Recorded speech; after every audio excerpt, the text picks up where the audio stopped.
Paulo, kilig na kilig ng i-request ng mga fans na isama si Kim Chiu sa muling pagbabalik sa Davao.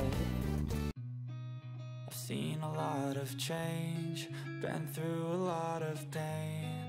Some things are not the same as they were a year ago, but all will be okay. I move on each and every day. The past. Tawang-tawa si Paolo Abilino sa naging guesting niya sa concert para sa 40th anniversary ng ER Supermall sa Mati, Davao Oriental.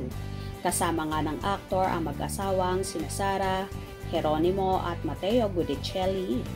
After nga mag-perform ni Paolo ay nagpasalamat ito sa mga fanay na nandun at pumunta para sumuporta sa kanila. At isa-isa namang binati ng aktor ang mga naroroon, lalong higit ang Kim Pao fanatics na meron pa mga banner na dala at isa-isa rin niya itong binasa. Nagsigawan naman ang mga tao nang sabihin ng host na kung gusto daw ba sa muling pagbabalik ni Paolo sa naturang lugar ay kasama na ang napapabalitang nobya na niyang si Kim Chiu, kung saan nagpalakpakan at nagsigawan ang mga tao at ichinichir ang pangalan ni Kim. Kitang-kita naman sa mukha ni Paolo ang kilig at halata mo talagang in love na in love. Ito ba yun? Bumalik si Sir Paolo dito kasama sa Kim Chiu? Ayan, oh! Mame-pressure ang ER Supermall para mabalik kami dito. Ay, pang-family mo ka naman! Kim Chiu! Kim Chiu! Ayan, ayun siya, iisipin ng pang-family naman. Pero sa ngayon, palakpakan muna natin ang kasama natin, Mr. Paolo Abilino!